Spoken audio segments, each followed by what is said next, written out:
to another episode of Millionaires Are Made, where we believe that you can grow and become a millionaire in all 6 aspects of health. This isn't just about money.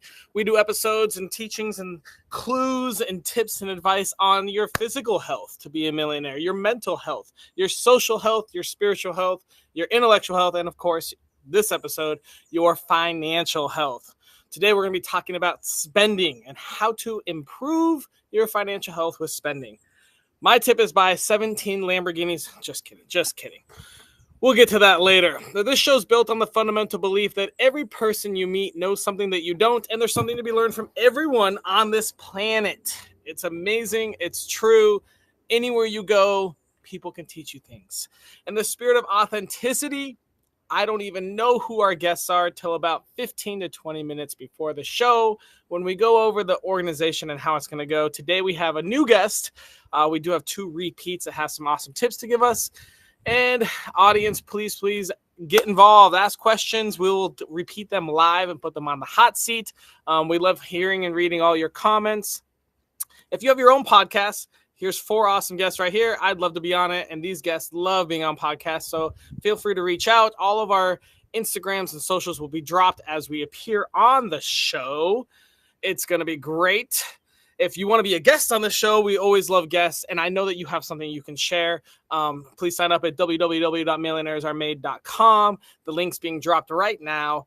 It's going to be a great time. It's super simple and easy, and we know that you have something to share, and we'd love to hear it and share your tip with the rest of the world.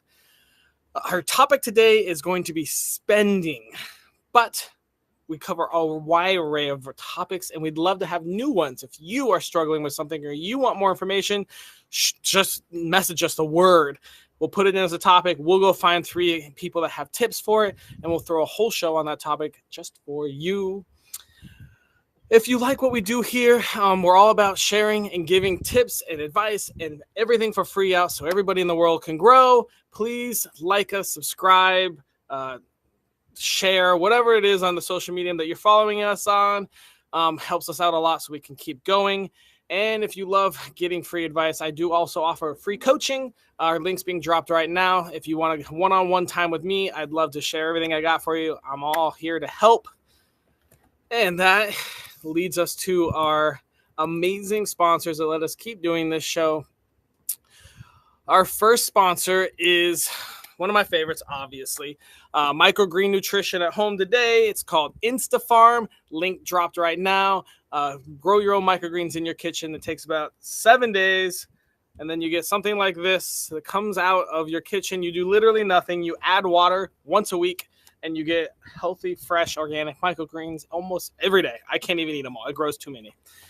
Our next sponsor is going to be Gunther's Adventures for you off-road fans that love cars and building them into crazy adventure mobiles.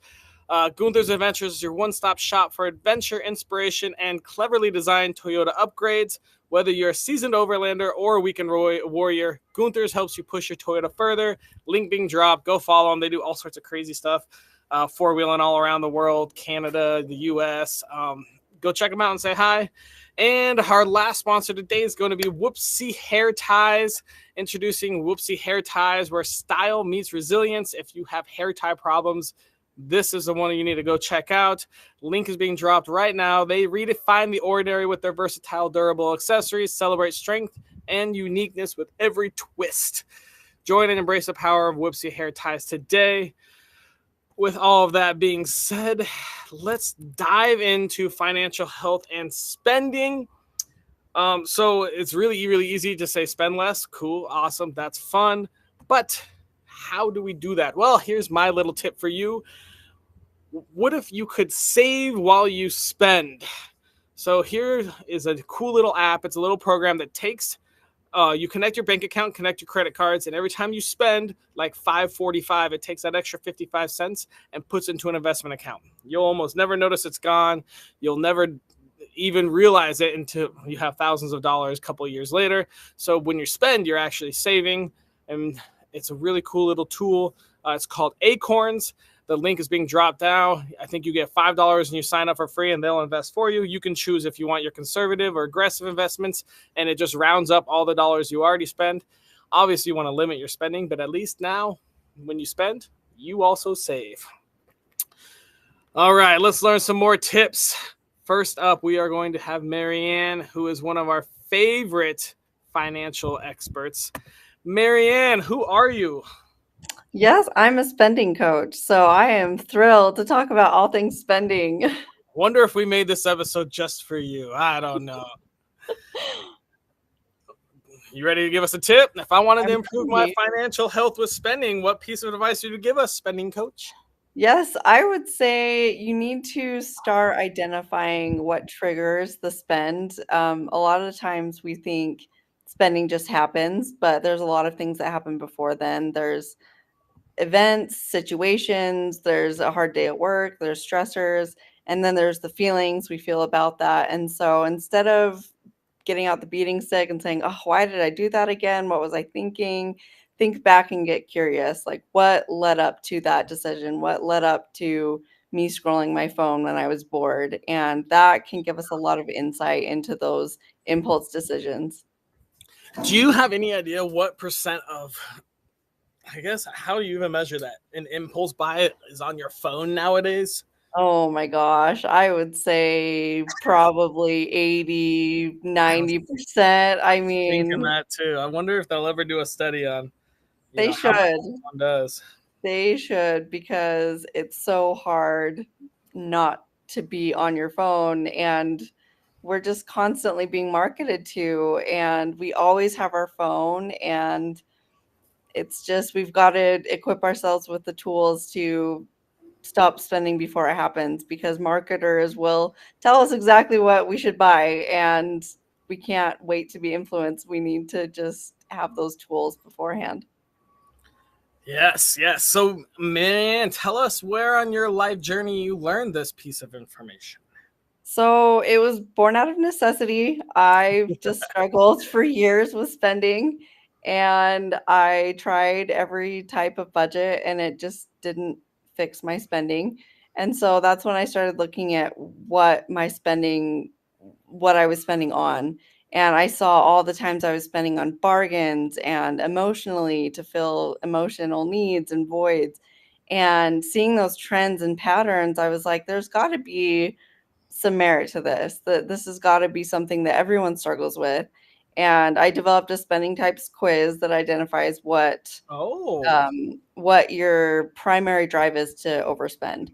And so I linked that in the you'll link that with the this note with the show. But yeah, it just really helps to identify what drives that urge, and then I teach how to become unshoppable, how to just overcome that urge to shop because there are just so many things that influence us that push us to spend, but there are things that we can do to kind of arm ourselves with.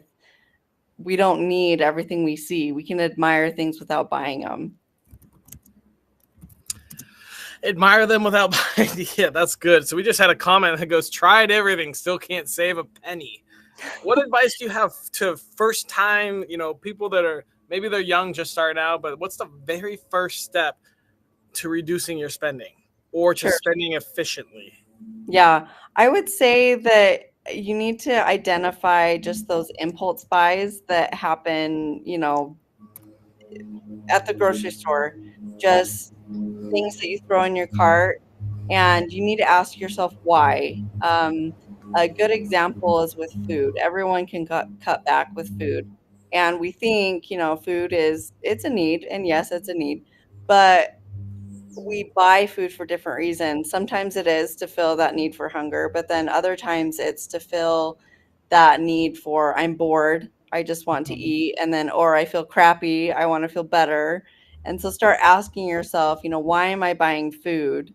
And then you can ask yourself, why am I buying these items? Is it to feel better about myself? Is it to feel better about my life? Is it to reward myself? And you start asking yourselves these questions because there's a need that's not being met, and we're filling it with shopping, we're filling it with spending, and we need to identify that void that we're trying to fill with spending. It's never going to be filled with spending. It's just going to be filled with meaningless stuff that you're just gonna be constantly filling and filling and filling and filling that and never reaching that level of satisfaction. And so just asking yourself, why am I buying this? Is it just an impulse buy? Is it to feel better about my situation? Things like that, to start questioning and start recognizing that there is a pause, there is a moment of decision. We don't have to just see something and buy it. Good points. Good points. I learned, I just finished Ramadan like a couple weeks ago, and man, I learned you really don't need nearly as much food as you thought you did. I mean, 3 meals a day, eat till you're stuffed, all that. Like, man, it was pretty eye-opening how little I actually need to spend on food. Yeah. All right, Marianne, thank you so much. We're gonna move on to our next guest. Hi, Bree. Who are you? Hi, my name is Bree Lafferty, and I'm a award-winning author twice over, as well as a passionate death and spiritual doula. Woohoo! That's fun. A death doula on a financial episode. Can't wait for this. Hey, Bree, if I wanted to improve my financial health with spending, what tip would you give me? Yeah, it's don't spend what you don't have. Okay, how do I know what I have? Yeah, so really what you need to know is if you have a loan, if something is financed, if you have to pay anything back at any time, is not yours. So that is, yeah, it's not yours. So that's a really, big way to find out what you do have and what you don't have. Basically, what you have is cash. If it is not able to be converted in cash that you can keep indefinitely, then you don't have it. All right, that's a good, simple way to look at it. Where on your life journey did you learn that tip? Yeah, so this tip did not come on my journey of becoming a death and spiritual doula. Specifically, I wish I had a cool way to tie it in. There is finances that I can help people with on their end of life journey, point them in the right directions and stuff. Okay. However, how I learned this was I grew up in a family that was always, for generations, was always learning more about financial health. And so I grew up with, different tactics like budgeting and this cash system. So we'd have cash in envelopes dedicated to a certain topics, certain items in our life. So we had tithe money, food money, play money, clothes money. It was very basic for a kid. And then free money that I could, savings. I could put the free money towards any of those other categories, and we just use cash only. It's very anti-credit card, which ended up being kind of detrimental to me in the long run. But I treat my credit card the same way I treat those systems. If I do not have that cash available, that is mine, not a loan.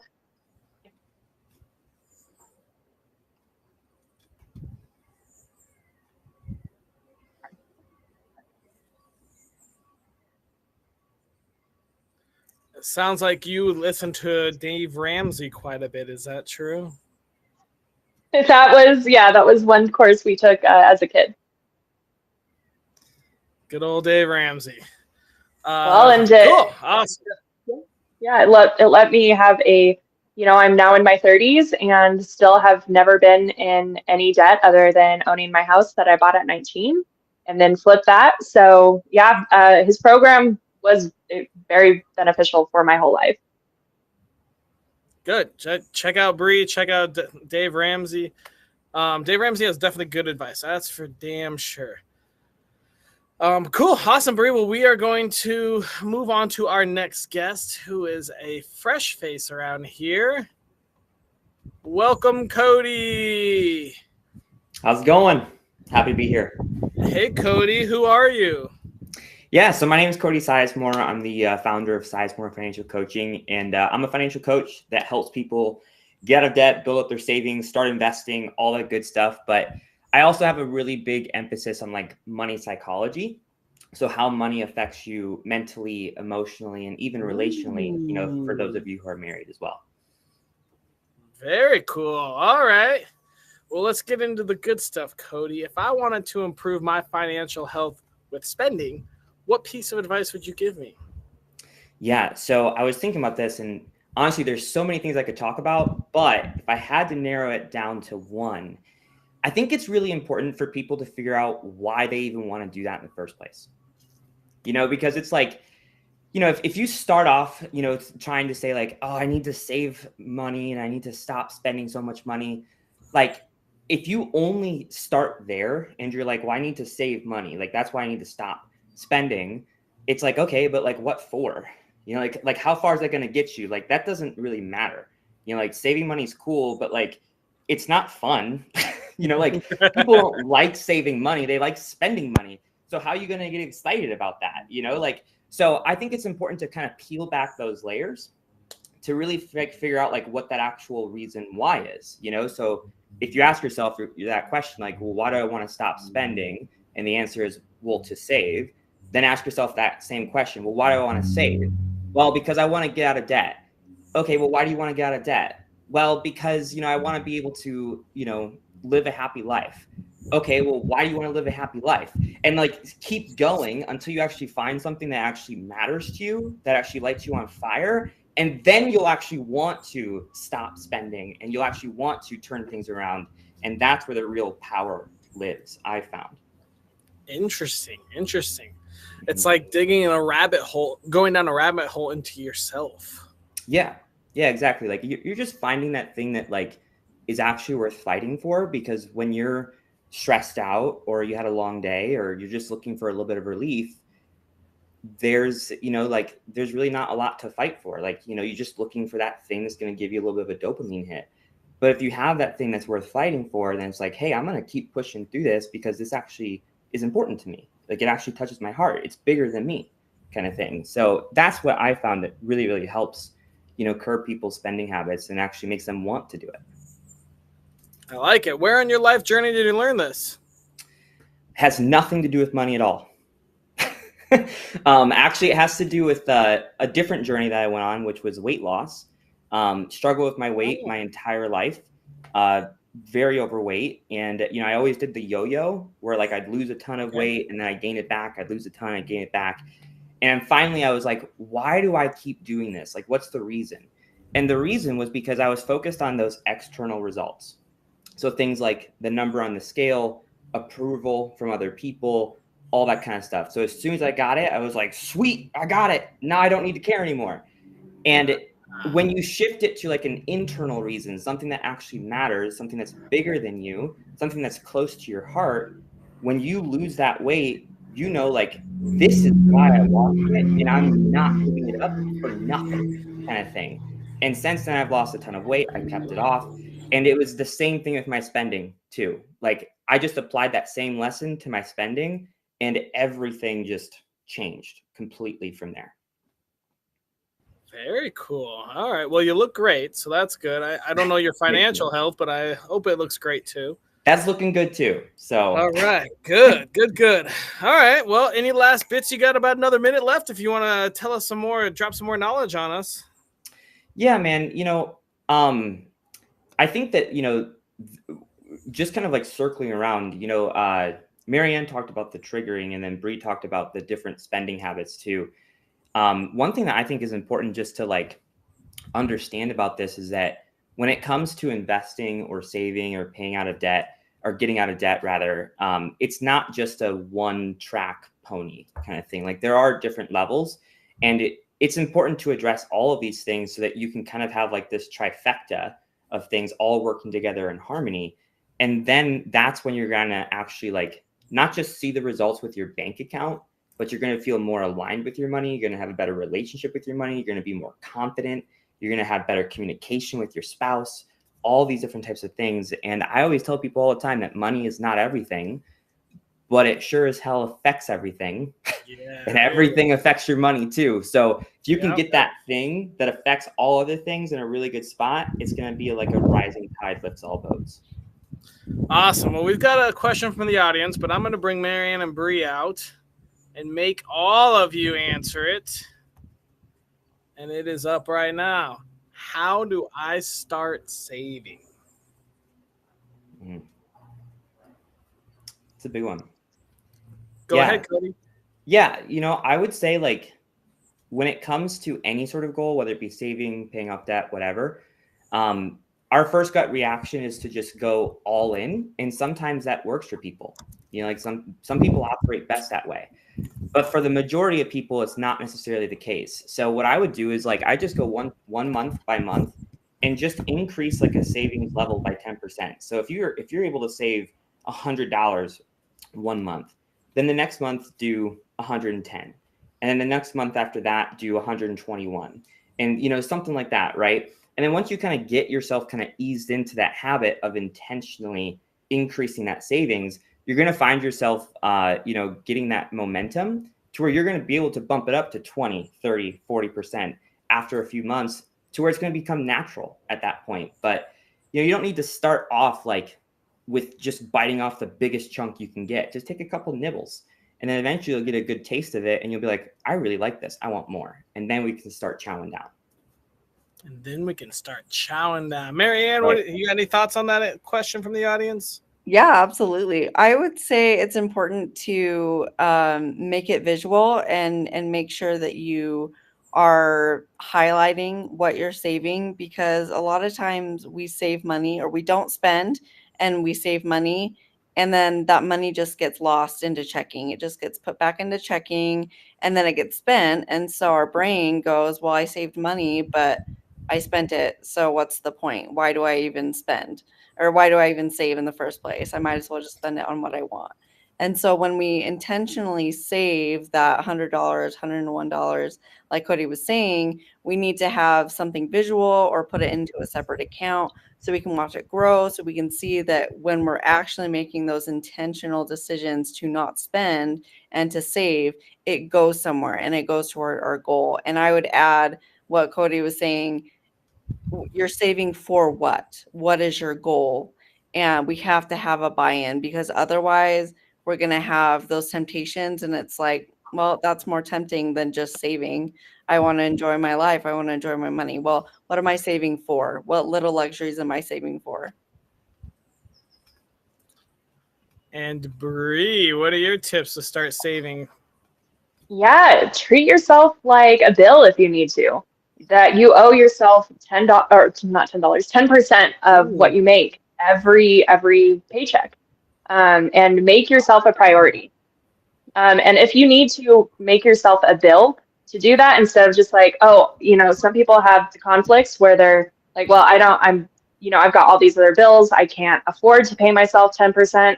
But if you focus and change your mindset that you are a priority, and this is required, you pay yourself 10% of whatever you make. And whether that, is per paycheck, per month, whatever, just pay yourself 10%. I like it. Make yourself a bill. I like it. Yeah, that was great. All right, well, let's keep going then. Let's quickly run through. Mary Ann, can you quickly refresh what your tip was for us? Sure. So mine was identifying what triggered that urge to spend. What got you on your phone? What got you on Amazon? Were you bored? Were you feeling down about life? What were you searching for in scrolling or going to the mall? And starting to identify those external and internal triggers, because spending doesn't just happen. There's a lot of things that lead up to it.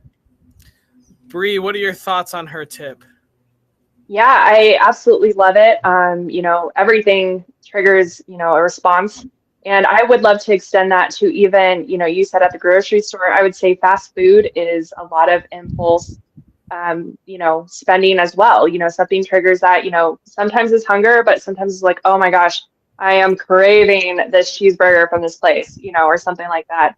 Why are you having these cravings? What's going on? So I just absolutely agree. And you can look at that in no matter where you're spending it, online, offline, in person, doesn't matter. There is always a trigger.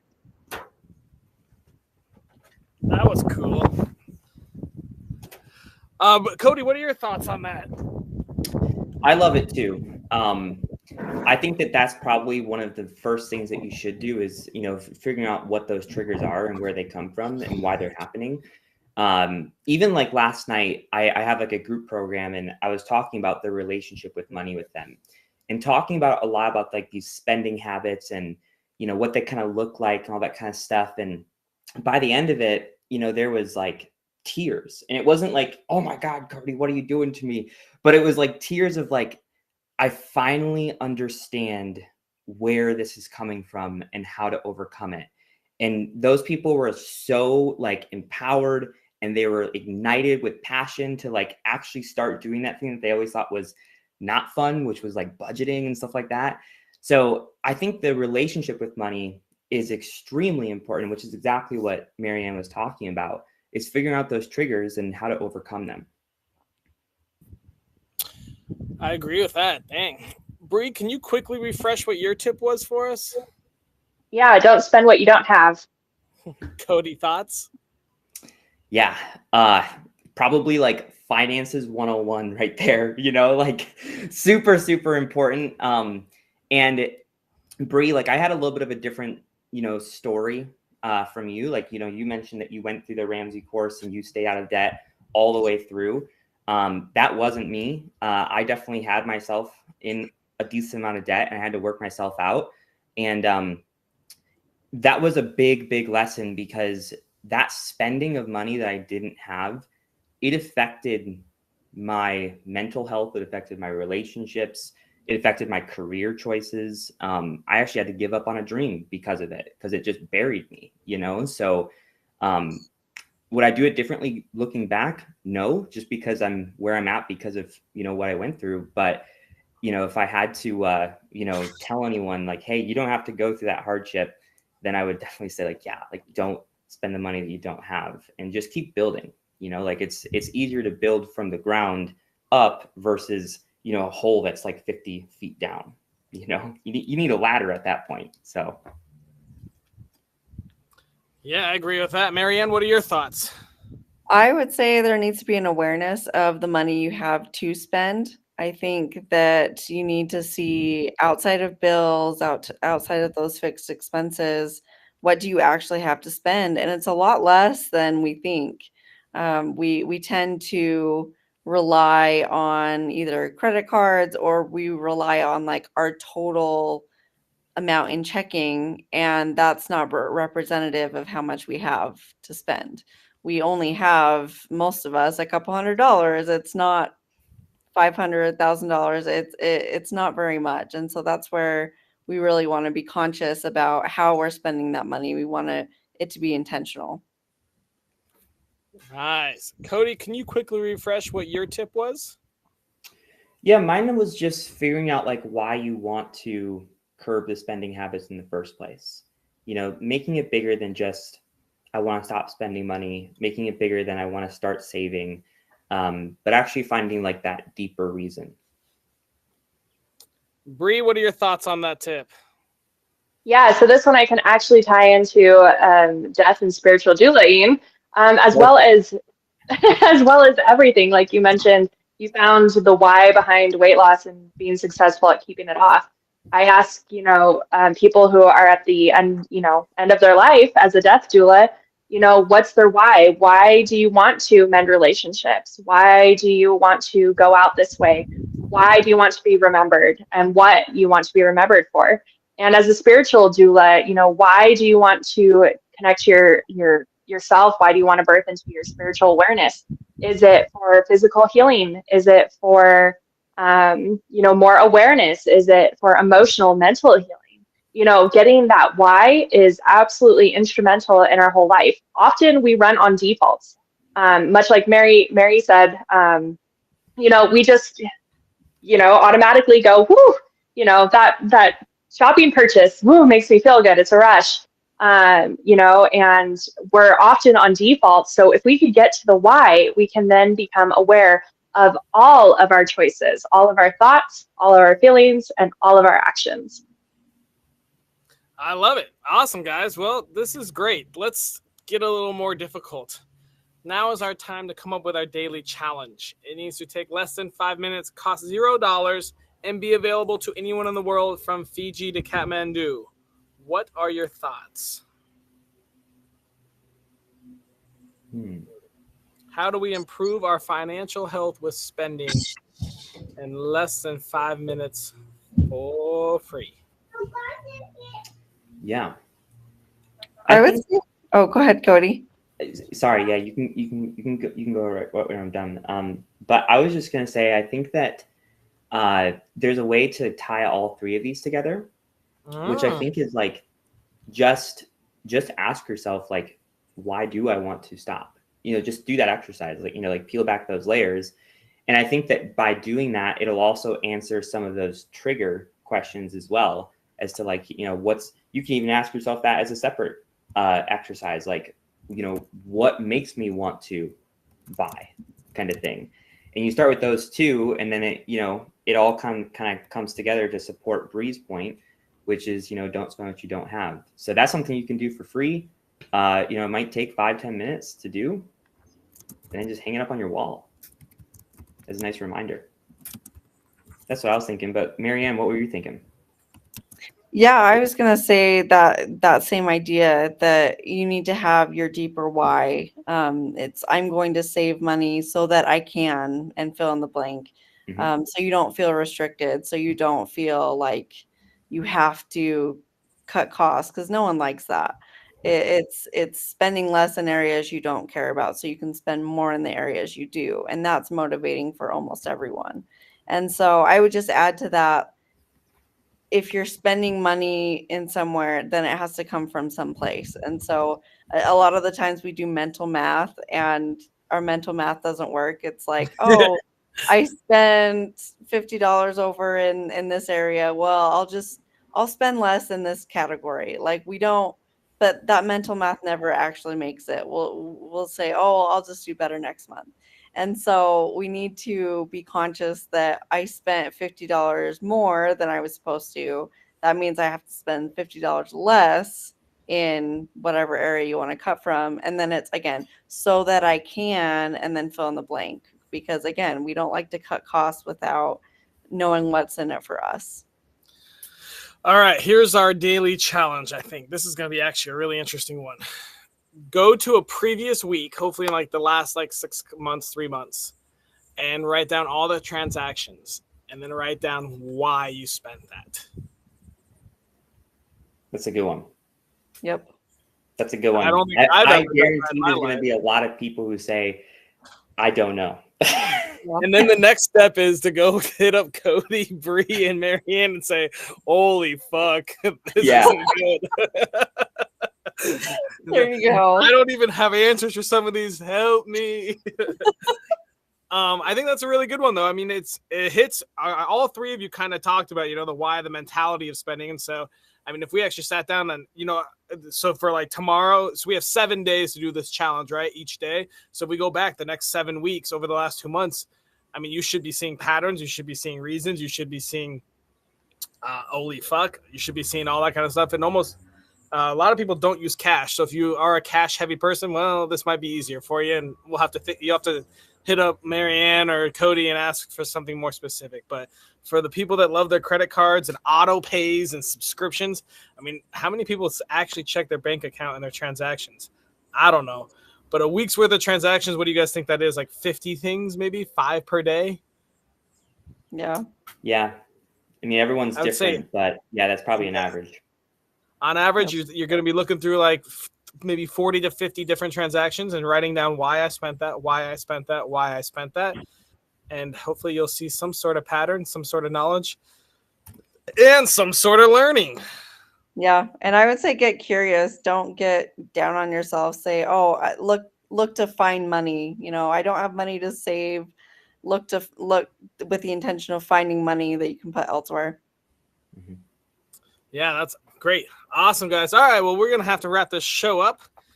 Thank you guys so much for coming out. It was a great show. Bree disappeared somewhere into internet space. We'll thank her later.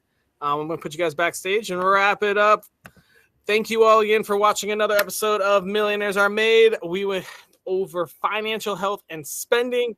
Had some awesome discussion, great tips. Our daily challenge is go to your bank statement for an entire week within the last 6 months and write down all the transactions and then write down why you spent that. I guarantee you're going to learn something about your thought process and your spending habits, and it probably won't be something that you like. That was a good episode. I hope a lot of you learned a lot, did a lot. We had a lot of audience members commenting, learning how to spend, how to save, how to spend intelligently. Go download Acorns if you want to spend and save at the same time.